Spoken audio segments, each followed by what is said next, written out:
22-ാം തീയതി തിരക്കിനിടയിൽ അല്പനേരം സിനിമ ഇറങ്ങുന്നു. പിന്നെ 21-ാം തീയതി ദൃശ്യം 3 റിലീസാകുന്നു. ഈ 2 പടത്തിലും ഞാനുണ്ട്. ഈ സിനിമയിലെ ക്യാരക്ടർ എന്താണ്? ഇതിൻ്റെ അകത്തൊരു കുട്ടിയുടെ അച്ഛനായിട്ടാണ്. ത്രൂ ഔട്ട് ആ കുട്ടിയുടെ മാത്രം. എങ്ങനെയാണ് ഷൂട്ടിംഗ് എക്സ്പീരിയൻസ് ഒക്കെ എങ്ങനെയുണ്ടായിരുന്നു? ഷൂട്ടിംഗ് ഒക്കെ നല്ലതായിരുന്നു. കാരണം എന്ന് വെച്ചാൽ നമ്മൾ പ്രതീക്ഷിക്കാവുന്ന പോലെ തന്നെ കുട്ടികളും നന്നായിട്ട് ചെയ്തു. അതിൻ്റെ അകത്ത് കഥാപാത്രങ്ങളായിട്ടുള്ള കുട്ടികളും നല്ല പരിചയമുള്ള നടന്മാരെ പോലെ നടിമാരെ പോലെയാണ് വർക്ക് ചെയ്തത്. നല്ല രസമുണ്ടായിരുന്നു. ഇപ്പം 22-ാം തീയതി ഈ സിനിമ ഇറങ്ങി, 21-ാം തീയതി അതിന് മുമ്പ് ദൃശ്യം 3 എല്ലാവരും വെയിറ്റ് ചെയ്ത് നിൽക്കുന്ന ഒരു സിനിമയാണ്.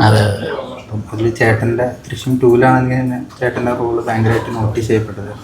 അപ്പോൾ ഇതിന് ട്രെയിലർ ഇറങ്ങിയപ്പോഴും ചേട്ടൻ അതിലൊരു ഇതിൽ ട്രെയിലർ വന്നിട്ടുണ്ടായിരുന്നു. എങ്ങനെയുണ്ടായിരുന്നു ദൃശ്യം 3 ചെയ്തപ്പോൾ? 3 പറയത്തില്ല, എന്നാലും ഉണ്ട്. കാരണം ട്രെയിലർ കണ്ടല്ലോ, അതിനകത്ത് ഉണ്ടെന്നുള്ളത് അറിഞ്ഞല്ലോ. ബാക്കിയൊന്നും പറഞ്ഞിട്ടില്ല, പറയുമില്ല. ട്രെയിലർ വന്നതുകൊണ്ടാണ് ഞാൻ 3-ലുണ്ടെന്ന് പറഞ്ഞത്. ചേട്ടാ, അതുപോലെ ദൃശ്യം 3 റിലീസിനെ ലാലേട്ടൻ കവിത വരുമെന്ന് ഇങ്ങനെയൊക്കെ ഒരു ഇത് കേൾക്കുന്നുണ്ട്. അതൊക്കെ പറയുന്നു. കാരണം അവിടെ വെച്ച് ടിക്കറ്റ് കൊടുത്തല്ലോ, തിയേറ്ററിൽ സിനിമ ടിക്കറ്റ് ചേട്ടൻ കൊടുത്തായിരുന്നു. അപ്പോൾ ലാൽ സാർ അവിടെ വെച്ചെന്ന് പറഞ്ഞു, ഞാൻ ആദ്യമായിട്ടാണ് തിയേറ്ററിൽ സിനിമ കാണാൻ പോകുന്നതെന്ന്. ടിക്കറ്റ് എടുത്ത് സിനിമ കാണും. തിയേറ്റർ ഏതാണെന്ന് എന്നോട് പറഞ്ഞില്ല. ലാലേട്ടൻ വരുമോ അപ്പോൾ കവിതയിൽ? അപ്പോൾ പിന്നെ വരും 21-ാം തീയതി. ഈ ഇപ്രാവശ്യം പല ആളുകൾ ചോദിക്കാൻ പാടില്ല, എന്നാലും ചോദിക്കുകയാണ്. ഇപ്രാവശ്യം കുറച്ച് കുട്ടി അതും എനിക്കറിയത്തില്ല.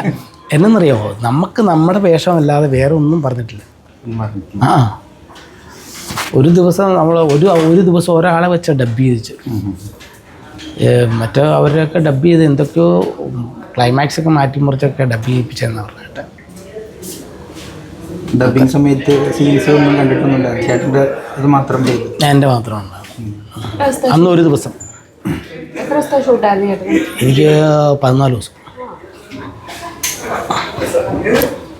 ജിത്തു ജോസഫ് ഇതിൻ്റെ പ്രസ് മീറ്റിൽ പറഞ്ഞ കുറേ ഇമോഷണൽ മൊമെൻറ്റിലൂടെയൊക്കെ കടന്നു പോകുന്ന സിനിമ ആയിരിക്കും എന്ന് പറഞ്ഞു. അപ്പോൾ ഷൂട്ടിങ്ങിനിടയ്ക്കൊക്കെ അങ്ങനെ എന്തെങ്കിലുമൊക്കെ തോന്നിയോ? അങ്ങനെയൊന്നും തോന്നിയൊന്നുമില്ല. നമ്മൾ അതുമായിട്ട് ബന്ധപ്പെടുന്ന ഇതിലല്ല, അപ്പോൾ നമുക്കതിനെപ്പറ്റി കറക്റ്റ് അറിയില്ല. കാരണം ജോർജ് കുട്ടിയെ കൊടുക്കാനുള്ള ഒരേ ഒരാൾ ചേട്ടനാണ്. അതന്ന് 2-ലല്ലേ. ഇതിൽ ലാലേട്ടനായിട്ടും ത്രൂ ഔട്ട് കോമ്പിനേഷൻ സീൻസ് എങ്ങനെയാണ്? ലാലേട്ടനുമായിട്ടുണ്ട്.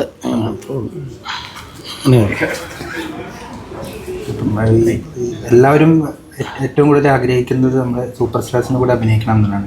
അപ്പോൾ ഈ ലാലേട്ടൻ്റെ കൂടെ അഭിനയിച്ചപ്പം എന്താ ചേട്ടൻ തോന്നി? ഇപ്പോൾ 2ാമത്തെ സിനിമ ചെയ്യുന്നത്. എനിക്ക് കഴിഞ്ഞ പ്രാവശ്യം ഒത്തിരി സീനില്ലായിരുന്നു. ഇതിനകത്ത് പിന്നെ കുറേ സീനുകളുണ്ട്. ലാലേട്ടൻ അല്ലാതെയും കുറേ സീനുണ്ട്, ലാലേട്ടൻ്റെ കൂടെ സീനുണ്ട്. വളരെ സന്തോഷമായിരുന്നു പറയാം. അല്ല, ലാലേട്ടനെ നോക്കിക്കണ്ട് പഠിച്ച ഒരു കാര്യം എന്തായിരിക്കും ചോദിച്ചു കഴിഞ്ഞാൽ? ലാലേട്ടനെ നോക്കിക്കണ്ട് പഠിക്കാൻ എനിക്ക് പേടിച്ചിട്ട് അറിയില്ല. അതും എനിക്കറിയത്തില്ല. നമുക്ക് നമ്മുടെ മാത്രം നമ്മൾ ചെയ്തിട്ട് പോന്നിട്ടുണ്ട്. നമുക്കതിനെപ്പറ്റി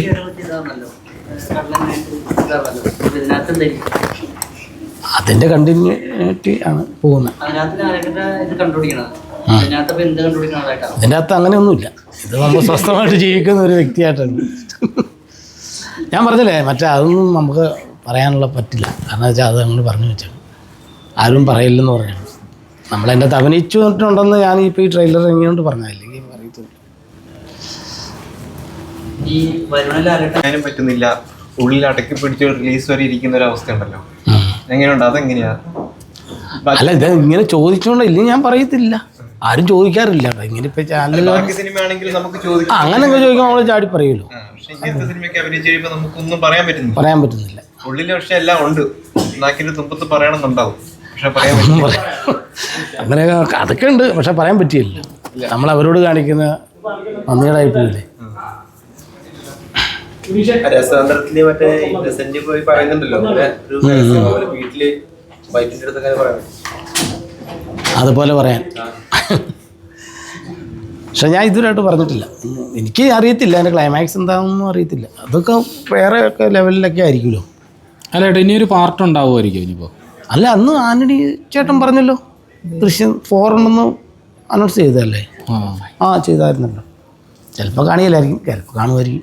ദൃശ്യം 3 മമ്മൂക്കാന മമ്മൂക്കയുണ്ടോ? അങ്ങനെ സംഭവിച്ച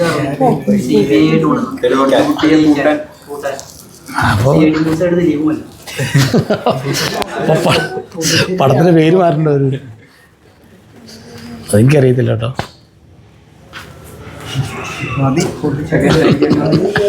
തിരക്കിനിടയിൽ അല്പനേരം തിയേറ്ററിൽ കാണാനുള്ള പ്രേക്ഷകരോട് എന്താണ് പറയുക? എല്ലാവരും തിയേറ്ററിൽ തന്നെ പോയി കാണണം. അതും കുട്ടികളൊക്കെ ആയിട്ടും അച്ഛനമ്മമാരൊക്കെ ആയിട്ട് പോയി കാണണം. നല്ല അവർക്ക് കാണാനുള്ളൊരു സിനിമയാണ്. കാരണം കുട്ടികളൊക്കെ നന്നായിട്ട് പെർഫോം ചെയ്തിട്ടുള്ള സിനിമയാണ്. നല്ല അറിവ് കിട്ടുന്നൊരു സിനിമയാണ്. അതുകൊണ്ട് എല്ലാവരും തിയേറ്ററിൽ തന്നെ പോയിരുന്ന് കാണണം എന്നാണ് എനിക്ക് പറയാനുള്ളത്. ദൃശ്യം പോലത്തെ ഒരു വലിയ സിനിമയുടെ കൂടെ ഈ ഒരു കമ്പാരിറ്റീവ് ഈ ഒരു ചെറിയ സിനിമ പ്രേക്ഷകർ എത്രത്തോളം അത് ഏറ്റെടുക്കുന്ന തോന്നുന്നു ചേട്ടൻ? അത് രണ്ടും രണ്ട് തലമല്ലേ. ദൃശ്യം കാണുന്നത് വേറെ റൂട്ടിൽ കാണും.